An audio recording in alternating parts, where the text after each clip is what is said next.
ಎಲ್ರಿಗೂ ನಮಸ್ಕಾರ. ನಾನು Bindu. Welcome back to Bibas kitchen.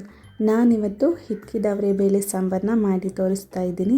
ಬನ್ನಿ ಅಡುಗೆಗೆ ಏನೇನು ಬೇಕು ಅಂತ ನೋಡೋಣ. 4 ಒಣಮೆಣಸಿಕಾಯಿನ ತೊಗೊಂಡಿದ್ದೀನಿ, 4 ಹಸಿಮೆಣಸಿನ್ಕಾಯಿ, 4-5 ಲವಂಗ, 2 ಇಂಚು ಚಕ್ಕೆ, 1 ಟೇಬಲ್ ಸ್ಪೂನಷ್ಟು ಗಸಗಸೆ, ಅರ್ಧ ಕಪ್ನಷ್ಟು ಕೊತ್ತಂಬರಿ ಸೊಪ್ಪು, 1 ಈರುಳ್ಳಿನ ರುಬ್ಬೋದಕ್ಕೆ ಕಟ್ ಮಾಡಿ ಇಟ್ಕೊಂಡಿದ್ದೀನಿ, 1 ಟೊಮೊಟೊನ ಕಟ್ ಮಾಡಿ ಇಟ್ಟಿದ್ದೀನಿ, ಒಗ್ಗರಣೆಗೆ 1 ಈರುಳ್ಳಿನ ಸಣ್ಣದಾಗಿ ಕಟ್ ಮಾಡಿ ಇಟ್ಕೊಂಡಿದ್ದೀನಿ, 3 ಬೆಳ್ಳುಳ್ಳಿನ ಬಿಡಿಸಿಟ್ಟಿದ್ದೀನಿ, ಜೊತೆಗೆ 2 ಇಂಚಿನಷ್ಟು ಶುಂಠಿ, 1 ಕಪ್ಪು ತೆಂಗಿನಕಾಯಿ ತುರಿ, 2 ಕಪ್ನಷ್ಟು ಹಿಟ್ಕಿದವರೆ ಬೇಳೆ, 2 ಬದನೆಕಾಯಿ ಹಾಗೂ 1 ಆಲೂಗಡ್ಡೆನ ಕಟ್ ಮಾಡಿಕೊಂಡು ನೀರಲ್ಲಿ ಹಾಕಿ ಇಟ್ಕೊಂಡಿದ್ದೀನಿ.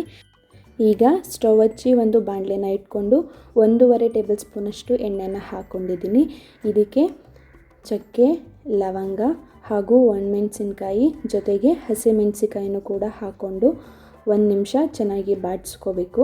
ಇದಾದ ನಂತರ ಶುಂಠಿ, ಬೆಳ್ಳುಳ್ಳಿ ಅದನ್ನು ಕೂಡ ಹಾಕ್ಕೊಂಡು 2-3 ನಿಮಿಷ ಚೆನ್ನಾಗಿ ಕೈ ಆಡಿಸ್ಕೋಬೇಕು.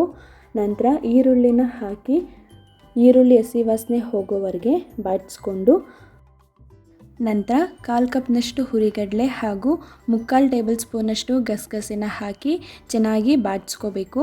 ಇದಾದ ನಂತರ ಒಂದು ಘಮ ಬರೋದಕ್ಕೆ ಸ್ಟಾರ್ಟ್ ಆಗುತ್ತೆ.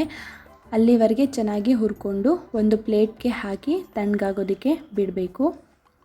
ಇದು ತಣ್ಣಗಾಗುವಷ್ಟರಲ್ಲಿ ಕಾಳು ಹಾಗೂ ತರಕಾರಿನ ಒಗ್ಗರಣೆ ಮಾಡ್ಕೊಳ್ಳೋಣ.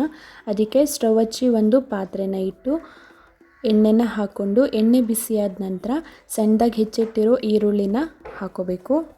ಈರುಳ್ಳಿ ಹಸಿ ವಾಸನೆ ಹೋಗೋವರೆಗೆ ಚೆನ್ನಾಗಿ ಬಾಡಿಸ್ಕೊಂಡು 2 ಕಪ್ನಷ್ಟು ಹಿಟ್ಕಿದವರೆ ಕಾಳನ್ನ ಹಾಕೋತಾ ಇದ್ದೀನಿ. ಇದು ಎಣ್ಣೆಯಲ್ಲಿ ಚೆನ್ನಾಗಿ ಬಾಡಿಸ್ಕೋಬೇಕು. ಇದಾದ ನಂತರ ಕಟ್ ಮಾಡಿ ಇಟ್ಕೊಂಡಿದ್ದಂತಹ ಆಲೂಗೆಡ್ಡೆ ಹಾಗೂ ಬದನೆಕಾಯಿನೂ ಸಹ ಹಾಕ್ಕೊಂಡು ಚೆನ್ನಾಗಿ ಮಿಕ್ಸ್ ಮಾಡಿ ಕಾಳು ಹಾಗೂ ತರಕಾರಿ ಎರಡೂ ಕೂಡ ಎಣ್ಣೆಯಲ್ಲಿ ಚೆನ್ನಾಗಿ ಹುರಿಬೇಕು. ಇದಾದ ನಂತರ ರುಚಿಗೆ ತಕ್ಕಷ್ಟು ಉಪ್ಪನ್ನು ಈಗಲೇ ಹಾಕೋತಾ ಇದ್ದೀನಿ. ಯಾಕೆ ಅಂದರೆ ಕಾಳು ಹಾಗೂ ತರಕಾರಿಗೆ ಉಪ್ಪು ಚೆನ್ನಾಗಿ ಹಿಡೀಲಿ ಅಂತ. ಈಗ ಮಸಾಲೆ ರುಬ್ಬೋದಕ್ಕೆ ಹುರಿದು ತಣ್ಣಗೆ ಮಾಡಿ ಇಟ್ಕೊಂಡಿದ್ವಲ್ಲ ಆ ಮಸಾಲೆನ ಒಂದು ಮಿಕ್ಸರ್ ಜಾರ್ಗೆ ಹಾಕ್ಕೊಂಡು ಇದ್ರ ಜೊತೆಗೆ 1 ಕಪ್ನಷ್ಟು ತೆಂಗಿನಕಾಯಿ ತುರಿ, ಕಟ್ ಮಾಡಿ ಇಟ್ಕೊಂಡಿದ್ದಂತಹ 1 ಟೊಮೊಟೊ, ಕೊತ್ತಂಬರಿ ಸೊಪ್ಪು ಹಾಗೂ 1 ಟೇಬಲ್ ಸ್ಪೂನಷ್ಟು ಧನಿಯಾ ಪುಡಿ ಜೊತೆಗೆ ಅರ್ಧ ಲೋಟದಷ್ಟು ನೀರನ್ನು ಹಾಕಿ ನುಣ್ಣಗೆ ರುಬ್ಕೋಬೇಕು.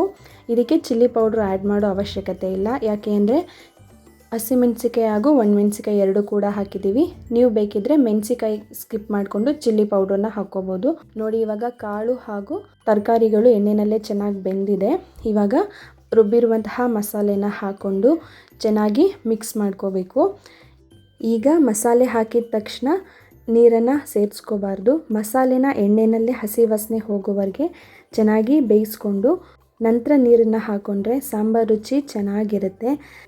ನಾನಿವಾಗ ಜಾರಲ್ಲಿ ಸ್ವಲ್ಪ ಮಸಾಲೆ ಉಳಿದಿದ್ದಲ್ಲ, ಅದಕ್ಕೂ ಸ್ವಲ್ಪ ನೀರನ್ನು ಹಾಕ್ಕೊಂಡು ಅದನ್ನು ಸಾಂಬಾರಿಗೆ ಸೇರಿಸ್ಕೋತಾ ಇದ್ದೀನಿ.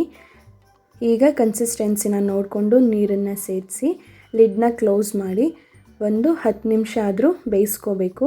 ಈ ಲಿಡ್ ಓಪನ್ ಮಾಡಿದ ತಕ್ಷಣ ಒಂದು ಘಮ ಬರುತ್ತೆ. ಅದರಲ್ಲೇ ಗೊತ್ತಾಗುತ್ತೆ ಸಾಂಬಾರು ಎಷ್ಟು ಚೆನ್ನಾಗಾಗಿದೆ ಅಂತ.